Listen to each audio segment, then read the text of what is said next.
JFD, just fair and direct.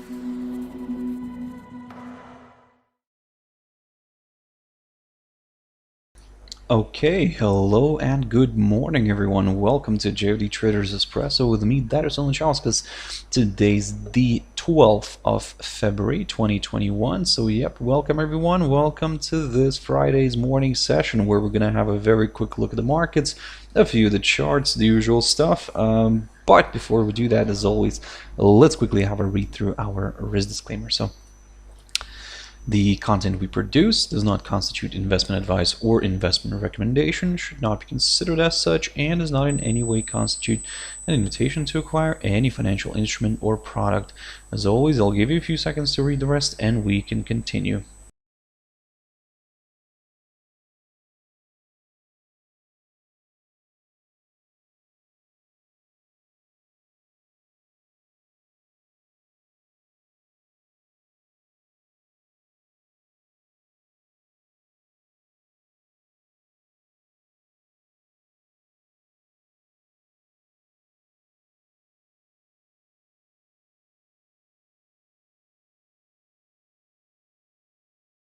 Okay, so now then guys, just before we jump into the charts, quick mentioning of our JFD YouTube channel, to which you can always subscribe to in order not to miss any of our upcoming videos, and of course our JFD Bank website, and specifically our JFD research page, which we also update on a daily basis.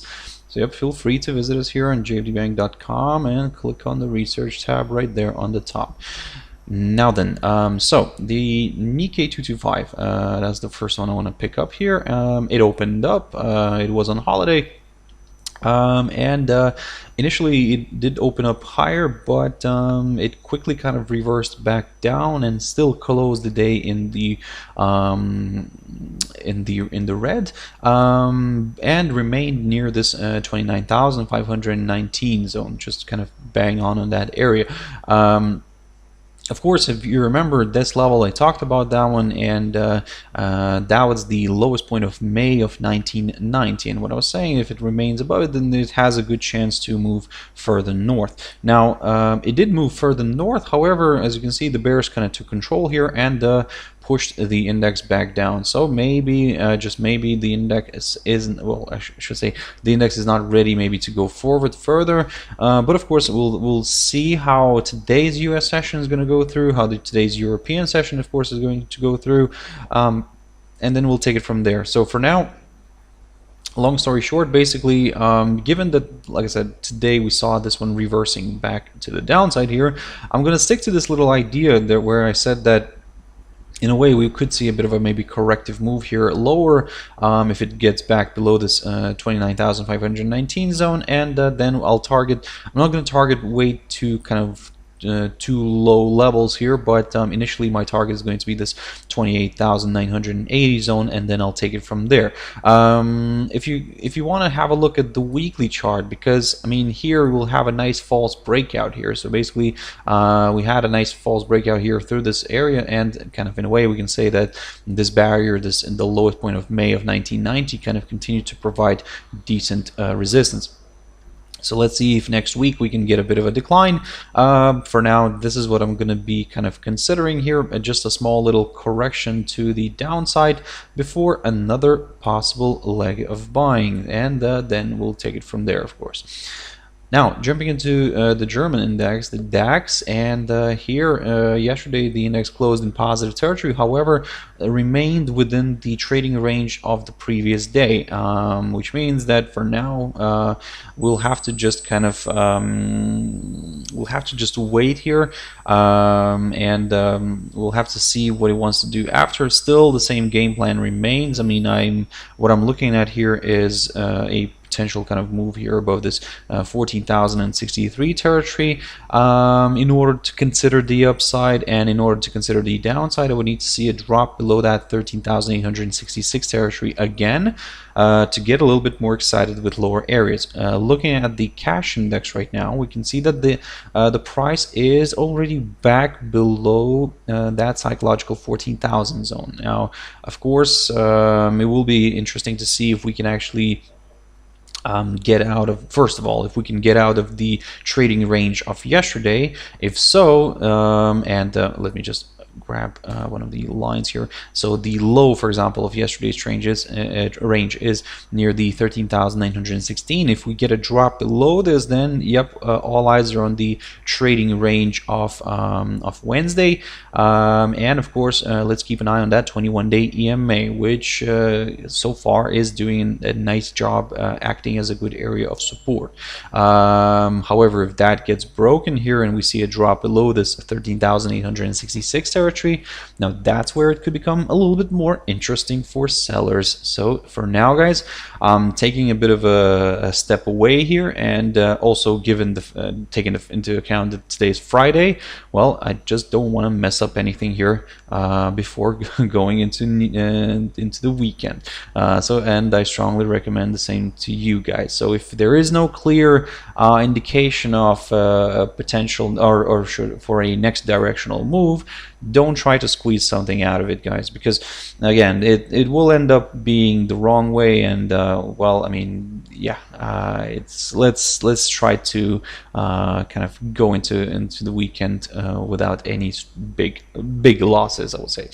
Now jumping into FTSE 100. Now this one is a tricky one, and if you're monitoring the economic calendar, we just got the data from UK. I mean, we had the business investment numbers, we had the GDP figures. Now the GDP, the preliminary ones, these were the preliminary ones, by the way, the year-on-year and Q-on-Q, both came out on the better side, so that's kind of good news on that front. However, the manufacturing production number, the month-on-month one for the month of December, well, came out at almost twice lower than the forecast, and the expectation was for 0.6% plus 0.6. It came out at plus 0.3. Now, also the one that I mentioned before, the business investment Q-on-Q figure for Q4, the preliminary one, well, I mean, if the previous was at plus 9.4, guys, the actual came out at plus 1.3. So that's a bit of a disappointment here for the UK market. So looking at this picture here, I mean, sorry about that. Looking at this picture, so for now, what I'm gonna do here is I'm gonna keep an eye on some of these levels. So first of all, the downside line here probably needs to be redrawn a little bit, because as I've mentioned before, both of these lines are kind of tentative. Maybe the upside one is a bit less tentative, but the downside one is surely is a bit of a tentative one. So in a way, we could draw it this way now. Let's say capturing the high of this, the high of the 21st of January, and then kind of waiting for a break of this downside line before targeting higher levels. But in a way, it could come in line with the idea of waiting for a pop above the 6,610 zone, marked by the low of the 25th of January. Yep, if we get a nice pop above this area, then yes, higher levels could be met. But at the moment, guys, it's a bit of a waiting game as well here on the FTSE 100. Of course, we'll keep an eye on the pound trading today. I mean, if the pound continues to slide, then, well, we could see maybe the FTSE 100 picking up a little bit despite the bad economic data, or should I say partial bad economic data. Because with the GDP, the preliminary GDP figures came out on a slightly better side. So let's see how this is going to play out, guys, yep, we'll take it from there. We need basically a breakthrough one of these lines, the downside one or the upside one, before considering the next short-term directional move. Quick update on DXY. So this one I've mentioned to you guys yesterday, and DXY remains, or should I say, remained below this downside line here, drawn from the high of the 23rd of March of last year. However, today we're seeing a bit of a push to the upside. And for now, I mean, still, don't get me wrong, that's not enough to get comfortable with higher levels. And in terms of the downside as well, I mean, this kind of just creates a bit of a problem, I would say, here for the bears, because if new bears would like to join in here right now, I mean, this picture is not really a very comfortable one. Probably the more comfortable picture would be if we would see the price falling below the current lowest point of this week, near the 90.25 level right here, and then we could go for some lower areas. But at the moment, yes, it's a little bit tricky, so probably, guys, I would strongly recommend on this one to wait. Gold. Now this is beautiful. I mean, gold, I talked about gold, and what I said, that, guys, that keep your eyes on this downside line. So I kept mentioning this for quite a while now, and basically the downside line continues to do its job. You can see we had an attempt to move closer to this downside line but failed, and yep, yesterday gold reversed sharply to the downside, and today we're seeing a further move lower. And as I mentioned to you before as well, that in order to go for lower areas, well, I need that daily candle staying below this 18-19 zone, and then, yes, further declines could be possible again. And for the upside, this is what I also mentioned to you guys, that for the upside, my comfortable level is the 1875 level. A break of it would confirm a forthcoming higher high, and more buyers could join in. But as you can see, this is happening exactly what I was talking about here. This downside line continues to provide resistance, so as long as it stays intact, the trend is still to the downside. WTI Oil. Now, so the doji that I talked about yesterday, the on WTI Oil and Brent, so kind of it seems that it worked out perfectly. So it did act as a reversal signal. The commodity now kind of drifted lower. Today it's still kind of pointing a little bit more towards the downside. However, if you remember yesterday, I said that I'll keep an eye on this 57.40 zone right here, and let me just show you what that level is. That level is right here, and let me just, oh, that's the one right here. That's the low of the 15th of January. So the low of the 15th of January of last year, let's see if that area provides a bit of support. And if the commodity fails to rebound from this area, then keep your eyes on that 57.27, slightly fractionally below it. If that gets cleared, well, I mean, we could go for a bit of a larger correction here to the downside, guys, and then we'll take it from there, because still, don't get me wrong, as long as this upside line remains intact, or this 55.07 territory somewhere around here, if this provides good support together with the 21-day EMA, now that's where we could see a rebound and a push back higher. For me to get a little bit more excited with, let's say, larger extensions to the downside, well, I mean, of course, a break of this upside line would be needed. At least that. Ethereum.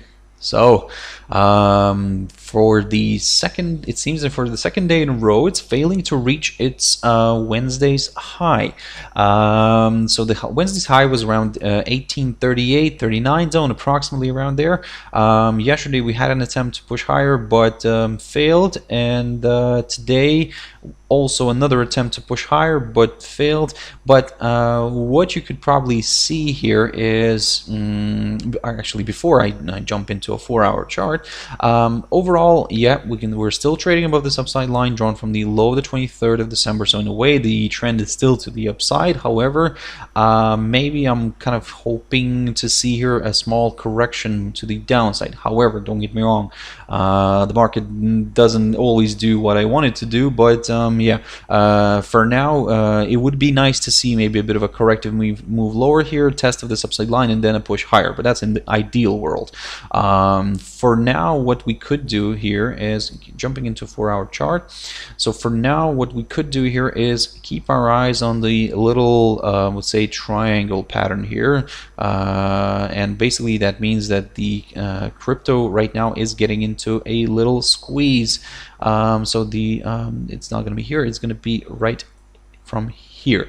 So this little squeeze right now, of course, will be carefully monitored today. We'll see if we can get out of this little triangle before the end, before the let's say before the start of the weekend, because we know that sometimes during the weekends we have huge kind of moves here, or should I say relatively huge moves, and that's why let's see which way, I mean, this is going to break out to. For now, I'm going to be very careful here, although there's a lot of kind of bulls still looking at the kind of this as a good opportunity to step in, but let's not forget that maybe a bit of a corrective move here lower could be possible as well. So let's keep an eye on that one. Litecoin. So jumping back into the daily, that's what I wanted to show you, and that's what I kept talking about, guys, for for the whole week. And what I was saying, that here I was talking about this 185.75 territory, which, as you can see, so far continues to act as a very nice area of resistance. Now, of course we do get these breaks here, we do get these overshoots, however we don't get that daily candle staying above it. So in a way, this means that, well, I mean, not all is good probably in the bull block here, and they're struggling to kind of find upside momentum. And well, if they're failing to find upside momentum, well, guess what? I mean, the bears might jump in and well, create downside momentum. So yeah, again, for now, also similar story as with Ethereum. We were just watching. This one is kind of coiling up here. I mean, I don't even probably need to jump into a 4-hour chart. You can see it by the tails, the wicks here of these candles. And yep, in a way, for now, I'm just waiting for this one to make a move. Now, jumping into a few pairs, USDCAD. So pushing back up here, as you saw, DXY, I mean, is trying to climb higher. I mean, but let's see if they can, if the bulls can succeed in that. Similar story here. I mean, you can see that overall this downside line drawn from the high of the 19th of March continues to provide resistance. Although we did get a drop below this 1.2737 territory, I talked a lot about this. And my next target was this 1.2630 zone. Now, in a way, how to say it, it's kind of worked out only halfway. I mean, of course, I understand it drifted lower, didn't reach this 1.2630 zone, and started reversing to the upside. However, the reason why I'm saying it only worked out halfway, also for now, because although we're seeing this little correction here to the upside, let's see if they can get back above this hurdle, above this 1.2737 zone, together with this 21-day EMA. And if it cannot, then, well, I mean, another round of selling here could be possible. If, of course, the pair drifts higher and breaks the downside line and pushes above the 1.2881 zone right here, now that's where I'll get a little bit more excited with the upside. All this area right here above this downside line still could be a tricky one, but of course it would increase the chances for this pair to move further north. However, still I would prefer to maybe wait for a pop above this 1.2881 zone right here, and then kind of go for some higher levels. Now, jumping into GBPCHF, and as I already mentioned, that we did get some data from UK. Of course, we also now got the construction output, the year-on-year number, the month-on-month. So both have declined drastically, I would say, in the UK. So industrial production is on the lower side. Manufacturing production is on, basically all the production is on the lower side, and the like I said, construction output has decreased the most, and it has fallen the most. So basically, if let's say the forecast for the month-on-month figure was at plus 0.5, it came out at minus 2.9. With the year-on-year figure, the forecast was for an improvement of minus 0.02, because the previous one was at minus 1.4. The actual number came out at minus 3.7, so it's even worse number, well, obviously, but again, let's see how the pound is going to react today. Now, I wanted to pick up here on GBPCHF, because as with GBP Aussie, which is going to be in the next one, The pair right now is trading near this upside support line. Oh, I can see in the chat room here, good morning, Kirsten, to you too. Hope you're having a lovely start of the day. But coming back to GBPCHF, you can see that we're near this upside line. So now the big question here is, can it continue to provide support? Now, of course, don't get me wrong. I mean, since, for example, since December, mid-December, when the pair hit the 1.1680 zone, it kind of continued to drift higher from here. And well, I mean, the pair last week actually managed to, at the end of last week, managed to reach the 1.2372 territory. So basically quite a decent rally we already had here for let's say 2 months. I mean, maybe a bit of a setback here, a correction could be possible. The level that I'm going to be keeping an eye on here, for example, if this upside line gets broken, it will be this little territory right here. Somewhere around the 1.22 zone, so roughly around there. That's going to be my target if this upside line gets broken, and then we'll take it from there. If this upside line continues to provide support, then of course all eyes again back on the current highest point of February near the 1.2372 zone, and then we'll take it from there. Now jumping into GBP Aussie, again, this quick update. As I've mentioned, well, I talked about GBP Aussie throughout this whole week, and it's an interesting one, but I told you guys to wait, because if you remember, yes, we were trading, I mean, still above this upside line, so in a way everything's kind of was looking nice and dandy here, but yep, it found resistance near this 100-day EMA. This is what I was saying, that wait, because it was too close to this upside line, wait for the next move, and that's why my upside scenario was always from here, the 1.8024. We broke the upside line here, drawn from the low of the 7th of January, but when I was mentioning this one before as well, that I was saying that wait for a violent, or should I say a better break here below this 1.7789, because otherwise this could continue to provide support, and basically, let's say if we now reverse back to the upside and travel higher, we'll first of all ignore this upside line. It's just going to be in the way here for now, and it might travel back up, and basically we'll have ourselves a somewhat of a range here. Now, another thing to consider here as well, from the even more of a short-term perspective, of course, is this downside line, which kind of all together with this 1.7789 zone forms a potential descending triangle. As we know, these patterns tend to break to the downside, guys. So yep, let's not rush into anything yet. At the moment, currently the rate is resting around, or should I say trading and oscillating around that 21-day EMA. If we get that break here below this hurdle, below this 1.7789, which is also the lower side of the descending triangle, then yep, lower levels could be met. But yeah, for now it's an interesting one, at the same time very tricky. So don't rush into anything yet, guys. Wait for that confirmation. And then you can do something. Like I said, don't ruin your weekend. EURGBP, quick update on this one, and if you remember, yesterday I've picked up on EURGBP. This one is an interesting one because we are near this downside line again. This morning, you see, we already tested that line. Now the big question here is, can we move higher? Of course, this will be could come in line with these pairs that I've mentioned, GBPCHF and GBP Aussie. Kind of, if basically the pound weakens, and yep, if it starts kind of losing ground here, then yep, we could see this this pair EURGBP pushing higher. But as I mentioned before, my more comfortable level for the upside is this 0.8826 territory right here, and that's marked by the low of the 14th of May of last year. You can see that kind of recently in the end of January. I mean, it did also provide good support, but then got broken. So now this support zone could be seen as a good potential area of resistance, but if that gets cleared, we could see the rate popping above the 21-day EMA as well and pushing higher. For the downside, my comfortable level here is the 0.8738.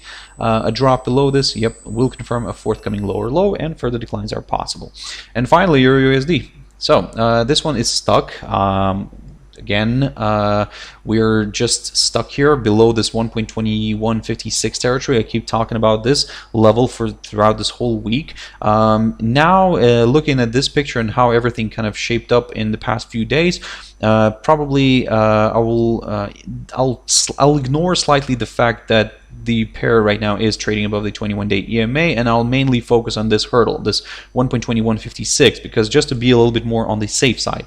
So a nice good pop above this may open the door towards higher levels. But yes, I mean, the fact that it's currently trading above all of its EMAs here, yes, that's wonderful, but it's somehow struggling with this 1.2156 territory, so marked by the high of the 29th of January. And if we do get that pop, yes, wonderful, higher levels could be met, but if it still fails to do so, I'll remain neutral here. I mean, for the downside, what you could do from the short-term perspective, again, from the very short-term perspective, what you could do is, if you see a drop below the Wednesday's low here, near the 1.2109 area, roughly around here, if we see a drop below this hurdle, then, yep, at the same time, the rate would be placed below the 21-day EMA, and, yep, we could go maybe for that 1.2059 territory that I spoke about previously, and then we'll take it from there. So for now, that's the little game plan, the short-term game plan.